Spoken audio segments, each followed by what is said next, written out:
कहानी है रामपुर गांव की, जहां के मर्द महिलाओं को हमेशा नीचा दिखाने की कोशिश में रहते। अरे अभी तक खाना नहीं आया, क्या मुझे एक और शादी करने की जरूरत है? नहीं जी नहीं, ऐसा मत करना, वरना मैं कहाँ जाऊंगी। खाना लेकर मैं अभी आई जी।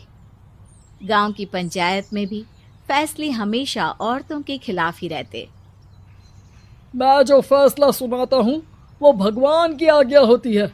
इस लड़के ने अपने मन से शादी करके अच्छा नहीं किया। लड़के को घर भेज दो और इसकी शादी इसकी जाति की किसी लड़के से करवा दो, लेकिन ये लड़के, इसे तो गांव के बाहर निकाल दो। नहीं नहीं जमींदार साहब, ये क्या बोल रहे हैं? ऐसा नहीं हो सकता। मेरी बेटी मासूम है, इसे अच्छे बुरे की समझ नहीं है। अरे कहाँ जाएगी ये बेचारी? कहाँ जाएगी? इतनी चिंता है तो पूरे परिवार का गांव निकाला कर देते हैं। बेचारे पूरे बसे बसाए परिवार को गांव छोड़ना पड़ता है। चाहे जो हो, अगर बेटियों को कंट्रोल नहीं कर सकते तो गांव में रहने का कोई मतलब नहीं है। यहाँ औरतों को दब कर रहना होगा। कोई भी अपने हिसाब से कुछ नहीं कर सकता, सब ईश्वर की मर्जी से ही होगा। तभी गांव का एक आदमी दौड़ा दौड़ा आता है। सरपंच साहब, जमींदार साहब, वो कालिया है ना, उसकी बेटी पढ़ने के लिए शहर जा रही है। अच्छा, ये कब हो गया? और कालिया की हिम्मत कैसे हो गई ऐसा करने की? लेकर आओ उसे और उसकी बेटी को। बस फिर क्या था, हाजिर हो जाते हैं कालिया और उसकी बेटी सरपंच के सामने। अरे कालिया, ये क्या सुनने में आ रहा है? बेटी को इंजीनियर बना रहा है तू? और ये बता, गांव में तो स्कूल नहीं है, फिर कहां से इतनी क्लास पास कर गई तेरी बेटी? राधा, जो कि कालिया की बेटी है, उसे लगता है कि सरपंच उसकी तारीफ कर रहे हैं। सरपंच जी, मैंने ऑनलाइन पढ़ाई की है, डिस्टेंस लर्निंग से। सभी में मैंने अच्छे नंबर पाए हैं, जिसे देखते हुए शहर की इंजीनियरिंग कॉलेज में मुझे स्कॉलरशिप मिली है। वाह जी वाह, क्या होती है ये? पहले तो ये बताओ, फिर आगे की बात करते हैं। पूरा गांव राधा की बात सुन रहा था और राधा बोलती जा रही थी। तो ऐसे मैं फ्री में एक अच्छी शिक्षा लेकर गांव में जो कुछ परेशानियां हैं, जैसे बिजली, पानी और इंटरनेट जैसी समस्याओं के लिए काम करूंगी। मैं गांव को शहर से जोड़ने के लिए पुल का निर्माण करवाने का प्रस्ताव रखूंगी। मुझे पूरी उम्मीद है कि जल्द ही हमारा गांव भी तरक्की की राह पर चल पड़ेगा। राधा की बात सुनकर सारे गांव वाले ताली बजाने लगते हैं। सरपंच को समझ नहीं आता कि वो क्या करे। चुप रह नादान लड़की, गांव के खिलाफ जाने के लिए तुझे गांव से बेदखल कर दिया जाएगा, वो भी पूरे परिवार के साथ। और हाँ, अगर ठीक से गांव में रहना चाहती है तो ये पढ़ाई लिखाई छोड़ दे। हम तेरे लिए गांव का कोई होनहार लड़का देखेंगे। तभी गांव का एक आदमी बोल पड़ता है। अरे नहीं नहीं सरपंच जी, राधा बिटिया जो बता रही है, अगर वैसा हो जाए तो हम लोगों को पैसा कमाने के लिए बाहर नहीं जाना पड़ेगा। हाँ जी, और ना ही कोसों दूर पानी के लिए भटकना पड़ेगा। हमारे बच्चे भी अच्छी पढ़ाई कर सकेंगे और आगे बढ़ेंगे, ना कि हमारी तरह खेती करते बैठेंगे। क्यों गांव वालों, राधा बिटिया का साथ देना चाहिए ना।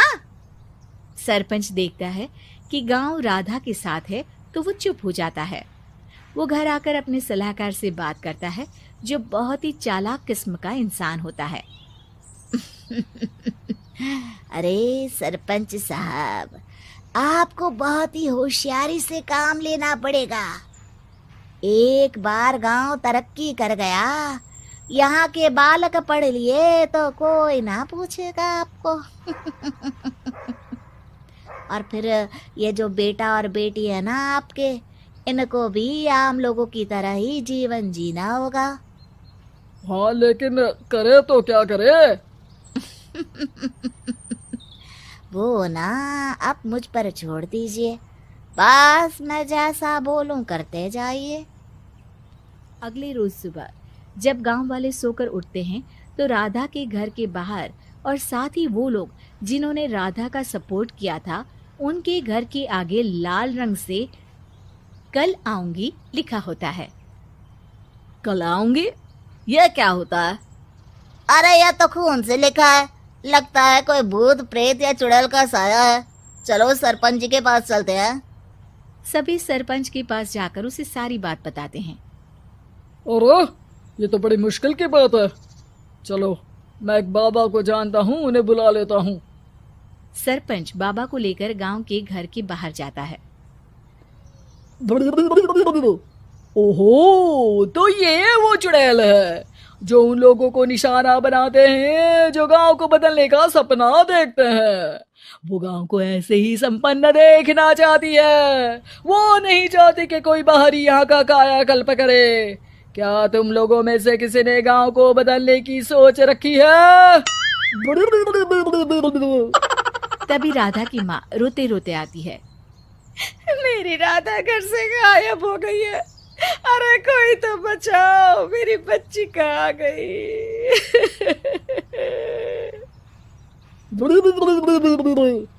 ले गई वो चुड़ैल, तेरी बच्ची को ले गई। अब वो उसे श्रापित करके छोड़ेगी, उस पर चुड़ैल का साया हो जाएगा।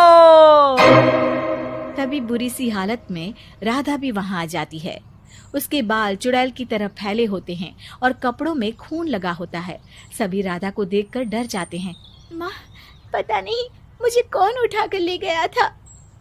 अरे दूर दूर हो जा चुड़ैल, अब हम लोग इस गांव में नहीं रुकेंगे। अरे कैसी बातें कर रहे हैं आप? कल तो आप मेरे भरोसे गांव का हुलिया बदलने, अपने बच्चों को पढ़ाने और तरक्की उन्नति की बात कर रहे थे, तो आज क्या हो गया आपको?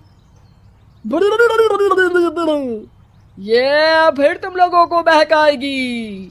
ये चुड़ैल गांव में आ चुकी है, ऐसे ही ये तुम्हारे घर के बच्चों को भी ले जाएगी। गांव वाले राधा को गांव से बाहर निकाल देते हैं। उसके माँ बाप रोते रहते हैं, लेकिन गांव वाले नहीं मानते। मैं भी अपनी बहन के साथ गांव के बाहर रहूंगा, लेकिन वो पढ़ाई नहीं छोड़ेगी। वहीं सरपंच के घर पर सलाहकार कहता है। देखा, सांप भी मर गया और लाठी भी नहीं टूटी। लेकिन अगले ही दिन सरपंच के घर के बाहर भी वही शब्द लिखे होते हैं। और फिर सरपंच की बीवी कहती है, हमारी बेटी को किसी ने अगवा कर लिया है। तभी राधा का भाई वहां आ जाता है। अरे गांव वालों, मैंने सरपंच जी की बेटी को देखा था। वो चुड़ैल उसे उठाकर ले जा रही थी। अरे क्या मजाक कर रहे हो?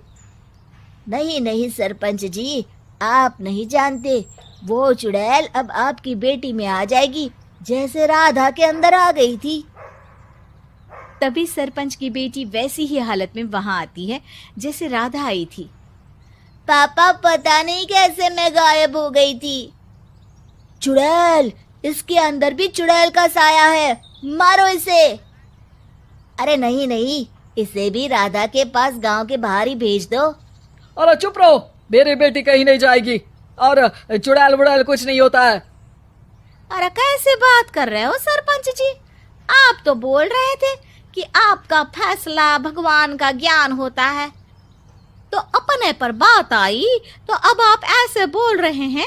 अरे ना ना ना, आपको अपनी बेटी को त्यागना ही होगा। अरे बुलाओ बाबा को। राधा का भाई बाबा को ले आता है, जिसे अब गांव वालों के डर के कारण सच बोलना पड़ता है। मैं कोई बाबा नहीं हूँ, मैं तो मोची था। ये सलाहकार महोदय ने मुझे कहा था एक्टिंग करने को। अब वो मुझे पैसे देने वाले हैं। अब मुझे माफ कर दो। गलती हो गई, मुझे माफ कर दो। तभी वहां राधा आ जाती है। देखा सरपंच जी, जब गांव के बच्चे साक्षर होंगे तो आप जैसे लोगों की चालाकी नहीं चलेगी।